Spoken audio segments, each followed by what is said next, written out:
Students, chemistry का chapter number 10 acids bases and salts topic 10.1.4 discuss करेंगे, जिसमें general properties of acids जो हैं इनके बारे में डिस्कस किया जाएगा। इससे पहले हमने एसिड्स और बेसिस के बारे में 3 कॉन्सेप्ट्स पढ़े, Arrhenius concept, Bronsted Lowry concept and at last Lewis concept. तो आज जो है वो हम एसिड्स की जनरल प्रॉपर्टीज़ के बारे में डिस्कस करेंगे। तो प्रॉपर्टीज़ जो हैं वो बेसिकली 2 तरह की होती हैं। एक तो है फ़िज़िकल प्रॉपर्टीज़। फ़िज़िकल प्रॉपर्टीज़ हम लोग इस चैप्टर के स्टार्ट में एसिड्स और बेसिस की फ़िज़िकल प्रॉपर्टीज़ जो हैं वो डिस्कस कर चुके हैं, जिसमें हमने इनका टेस्ट, इनकी इलेक्ट्रिकल कंडक्टिविटी और इनके कलर के बारे में डिस्कस किया था। तो आज जो है वो हमने पढ़नी है केमिकल प्रॉपर्टीज़। केमिकल प्रॉपर्टीज़ यानी कि एसिड्स जो हैं ये किस तरह के केमिकल रिएक्शंस देते हैं और किस तरह से ये दूसरे एलिमेंट्स के साथ रिएक्ट कर सकते हैं। तो फर्स्ट वन है इसमें रिएक्शन विद मेटल्स। मेटल्स के साथ एसिड जो है वो किस तरह से रिएक्ट करते हैं।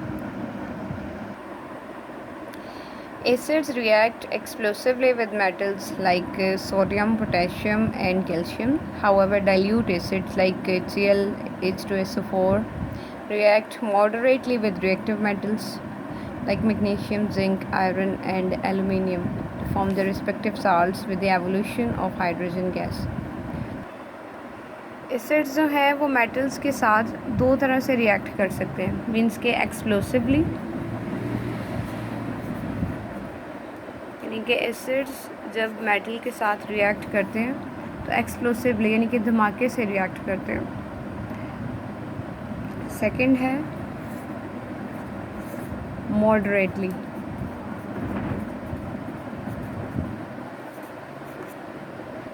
एसिड्स का मेटल के साथ जो रिएक्शन होता है वो एक्सप्लोसिवली होता है, लेकिन कुछ एसिड्स यानी कि डाइल्यूट एसिड्स जैसे कि HCl या फिर H2SO4, इनके जो डाइल्यूट एसिड्स हैं ये जब मेटल के साथ रिएक्ट करते हैं तो वो मॉडरेटली रिएक्ट करते हैं।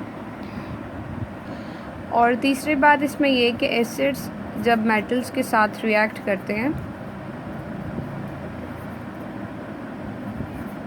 तो साल्ट्स बनाते हैं और इसके साथ हाइड्रोजन गैस बनती है जो कि इवॉल्व हो जाती है यानी कि रिलीज़ हो जाती है।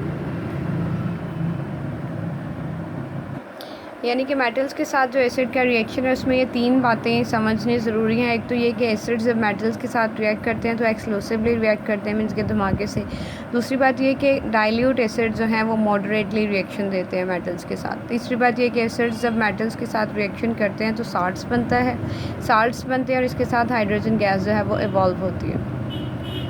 जिस तरह से बुक में एग्जाम्पल दी गई है जिंक प्लस H2SO4। अब इसमें जिंक जो है ये एक मेटल है और H2SO4 सल्फ्यूरिक एसिड जो है ये एक एसिड है। इन दोनों का आपस में रिएक्शन होता है तो बनता है zinc sulphate plus hydrogen gas. Hydrogen gas जो है वो एटमॉस्फेयर में रिलीज़ हो जाती है। अब इसमें ये रिएक्शन किस तरह से होता है। जिंक जो है ये एक मेटल है और जिंक की ऑक्सीडेशन स्टेट है +2, मीन्स के जिंक जो है ये 2 इलेक्ट्रॉन्स लूज़ करने की एबिलिटी रखता है। जबकि सल्फ्यूरिक एसिड जो है इसकी स्ट्रक्चर कुछ इस तरह से है, सल्फर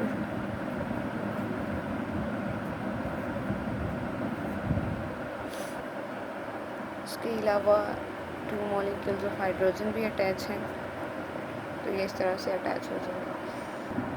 अब ये ऑक्सीजन और हाइड्रोजन इन दोनों के दरमियान जो बॉन्ड बनता है ये शेयरिंग ऑफ इलेक्ट्रॉन से बनता है, तो ये बॉन्ड जो है ये ब्रेक हो जाएगा और यहाँ पर जिंक जो है वो अटैच होगा। अब ये बात है कि ऑक्सीजन हाइड्रोजन के साथ बॉन्ड क्यों ब्रेक करेगा जिंक के साथ अटैच होने के लिए, ऐसा ज़रूरी तो नहीं है। तो वो इसके रीज़न ये है कि ऑक्सीजन और हाइड्रोजन जो आपस में बॉन्ड बनाते हैं वो इलेक्ट्रॉन की शेयरिंग से बनता है, लेकिन जिंक जो है ये कंप्लीट इलेक्ट्रॉन जो है वो ऑक्सीजन को दे रहा होता है।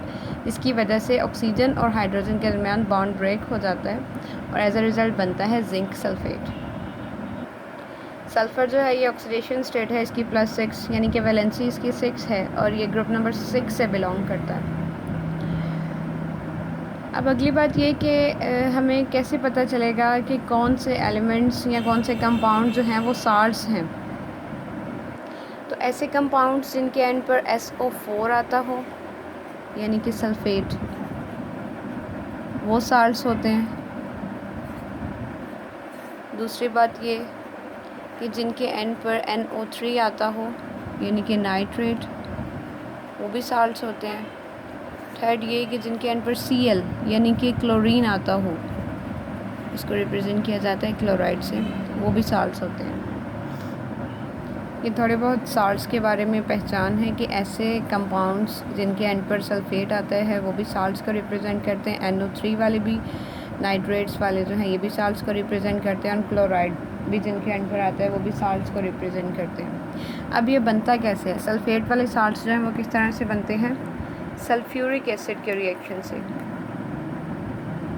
फॉर एग्जांपल अगर सोडियम है, सपोज कंडीशन है, सोडियम है, सोडियम जो है वो सल्फ्यूरिक एसिड के साथ रिएक्ट करेगा। 2 मोल्स ऑफ सोडियम है, इसने सल्फ्यूरिक एसिड के साथ रिएक्ट किया है, तो क्या बनेगा? Na2SO4 मीन्स कि सोडियम सल्फेट, जो एक साल्ट को रिप्रेजेंट करता है।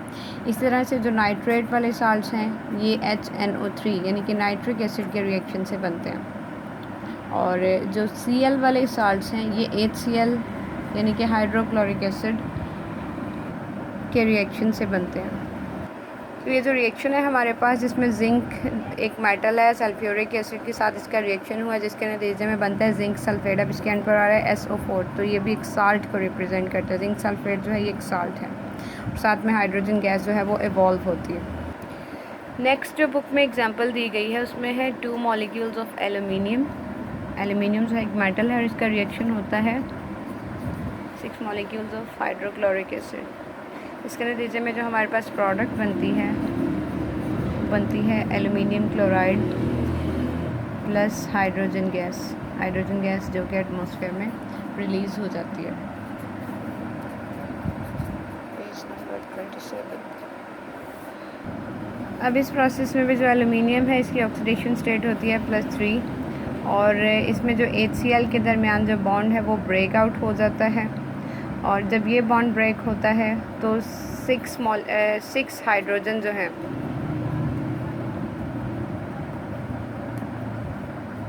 बॉन्ड के ब्रेक होने से 6 हाइड्रोजन जो हैं वो इसमें से निकल जाते हैं, और ये हाइड्रोजन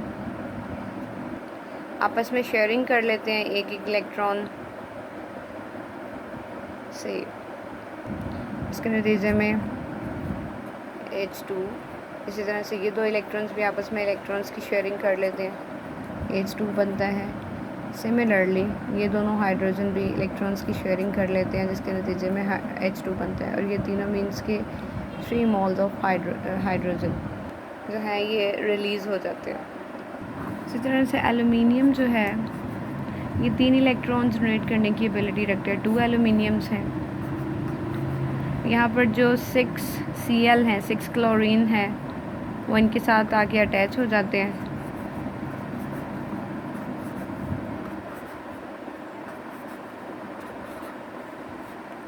इसके नतीजे में हमारे पास बनता है 2AlCl3।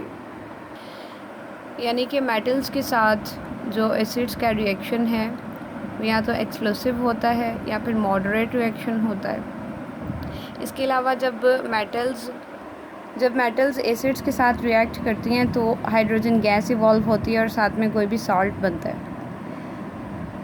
नेक्स्ट केमिकल प्रॉपर्टी है एसिड्स की, reaction with carbonates and bicarbonate, वो नेक्स्ट लेक्चर में हम पढ़ेंगे।